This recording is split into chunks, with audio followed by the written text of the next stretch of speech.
कि इसके पहले 99 आयोजन समाज के अलग अलग स्थानों पर, बांदा जनपद के गांव गांव में, शहर के अलग अलग स्थानों पर, मंदिरों पर, जहां जैसी जगह मिल गई, हमने समाज के सहयोग से, आप सबके आशीर्वाद से, मां गुरुवर के आशीर्वाद से 99 आयोजन समाज के बीच में किए जा चुके हैं। इन क्रमों के माध्यम से हजारों हजारों जनपदवासी लाभ प्राप्त कर चुके हैं। उन्हें नशे मांस से मुक्त, चरित्रवान, चेतनावान जीवन जीने के लिए एक अच्छा संदेश दे चुके हैं। आज उसी की कड़ी में ये 100वां नंबर का आयोजन हमने संकल्पित किया था कि अपने पत्रकार भाइयों बहनों को ये क्रम उनके बीच में रखेंगे, जिससे उन्हें भी इस ऊर्जा का लाभ प्राप्त हो सके, वो भी समाज सेवा के क्षेत्र में आगे बढ़ सके, अपने कर्तव्य पथ पर आगे बढ़ सके, उन्हें भी मां गुरुवर का विशेष आशीर्वाद प्राप्त हो सके। इसी संकल्प को लेकर यह आयोजन आपके बीच में रखा गया है। हम आपके सदा सदा आभारी रहेंगे। जब तक हम रहेंगे आपको याद करते रहेंगे। इस आयोजन की सफलता और सहयोग में आपका विशेष योगदान रहा, इसलिए हम हृदय से बारंबार आपको प्रणाम करते हैं। अभी हमने एक हो इस बात पर आप विचार करना, भाई आपको बहुत ज्यादा बताने की जरूरत है, लेकिन एक एक पॉइंट पर विचार करने की जरूरत है कि समाज का पतन कहाँ है, हम किस तरह से समाज को इस पतन से बचा सकते हैं। हमने एक नारा लगाया कि विश्व का कल्याण हो, तो क्या नारा लगा देने से विश्व का कल्याण हो जाएगा क्या? हमने अभी एक नारा लगा विश्व में शांति हो, विश्व का कल्याण हो, तो केवल नारा लगा देने से न विश्व का कल्याण होगा, न विश्व में शांति स्थापित हो पाएगी। अगर विश्व का कल्याण करना है तो हमें सबसे पहले अपना कल्याण करना होगा। विश्व का कल्याण करना है तो अपने मोहल्ले का, अपने घर का, अपने समाज का, अपने गांव का, अपने जनपद का, अपने प्रदेश का कल्याण करना होगा। तो सबसे पहले हमें खुद का कल्याण करना होगा।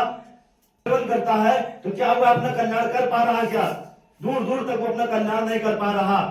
इसलिए अगर अपना कल्याण करना है, हमने सबसे पहले नशे मांस से मुक्त जीवन जीना होगा, तभी हम समाज का कल्याण कर सकते हैं, तभी विश्व कल्याण के सपने को साकार कर सकते हैं। आज आप देखते होंगे कि समाज में कितने अपराध हो रहे हैं, एक्सीडेंट हो रहे हैं, माताओं बहनों के साथ छेड़छाड़ की घटनाएं हो रही हैं। इन सब की मूल जड़ में नशा छिपा हुआ है। क्योंकि नशा करने वाला जब नशा कर लेता है, मांस का सेवन कर लेता है, तो किसी मंदिर में जाकर के घंटा घड़ियाल संग नहीं बजाएगा, वो जाकर समाज में अपराध करता है, बहन बेटियों के साथ छेड़छाड़ करता है, लड़ाई झगड़े करता है, एक्सीडेंट करता है। तो अब इन सब की मूल जड़ में नशा छिपा हुआ है। हम क्यों ना समाज को नशा मुक्त करने का प्रयास करें। आज भगवती मानव कल्याण संगठन ने 5000 लोगों को बांदा जनपद में नशा मुक्त किया है। ये 30 वर्षों से संगठन समाज में कार्य कर रहा है। तो निश्चित रूप से हम सभी को मिल करके समाज की जो पतन का मूल कारण है नशा, उसको मुक्त करने, नशे से मुक्त करने के लिए हम सबको आगे आना होगा। समाज के छोटे छोटे बच्चे आप देखते होंगे, 10 से 20 साल की युवा पीढ़ी अगर नशे की गर्त में समा गई, नशे की गर्त में चले गई, तो आने वाला समय बहुत भयानक होगा। क्योंकि आज 5-5 साल के बच्चों के साथ छेड़छाड़ की घटनाएं होती है। कल हमारे आप सबके बच्चे समाज के बीच में जाते हैं। भाई राजनेता तो समाज में शराब के ठेके खोल देते हैं, पर किसके लिए खोल रहे हो? भाई कोई भी पिता नहीं चाहता कि मेरे बच्चे शराबी हों। समाज का आप भी पिता है, आप क्या चाहते कि आपके बच्चे शराबी हों? तो बताइए, एक राजा, देश का राजा एक पिता के समान होता है, और राजा ही जो हमारा पिता है, जो मुख्यमंत्री होता है, प्रधानमंत्री होता है, वो हमारे पिता समान है, हम उसकी प्रजा है। एक पिता ही चाहता है कि उसके बच्चे शराबी हो। आप बताइए कैसे हमारा कल्याण कर रहे हैं? अगर समाज का सच्चा कल्याण करना है तो समाज को नशा मुक्त कर दो, शराब के ठेका बंद कर दो, जिससे हमारी समाज की बहन बेटियां सुरक्षित हो। अगर किसी देश को देखना है, किसी जनपद को, कि हमारा देश कितनी तरक्की पर है, हमारा जिला कितनी तरक्की पर है, तो वहाँ की महिलाओं का, बहन बेटियों का अध्ययन करो।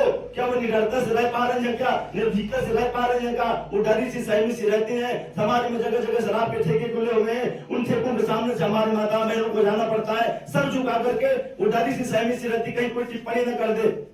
इसलिए हम तरक्की पर नहीं है, कहीं ना कहीं हमारे देश की नारियां, बहन बेटियां भयभीत हैं। इसलिए उनकी निडरता के लिए हमें समाज को नशा मुक्त करना होगा। बिना नशा मुक्त किए हुए हमारा राष्ट्र विश्व गुरु नहीं बन सकता है। समाज को नशा मुक्त करना होगा, तभी हमारा देश विश्व गुरु बनेगा। समाज में, विश्व में अगर शांति चाहिए तो हमें अपने जीवन में शांति चाहना होगा। इसलिए मेरा आपसे निवेदन है कि आप पत्रकार भाई हैं, बहुत अच्छा कार्य कर रहे हैं। माँ के चरणों में प्रार्थना करते हैं कि दिन दुना रात चौगुना गति से आप समाज सेवा के क्षेत्र में आगे बढ़ते हुए समाज को सही दिशा देने का हम सभी प्रयास करें। में ज्यादा कुछ बताने की जरूरत नहीं है। सभी को भक्ति मिले, ज्ञान मिले, आत्मशक्ति मिले। यह मंगल कामना गुरु और माँ के चरणों में करता हूँ कि मेरे सभी भाई बहनों को इतनी शक्ति दे देना कि ये भी समाज सुधार के क्षेत्र में, समाज को नशा मुक्त करने के क्षेत्र में हम सभी का और भगवती मानव कल्याण संगठन और समाज के सभी पत्रकार भाई हों या बड़े बड़े संस्थानों, सभी का हम आह्वान करते हैं कि आओ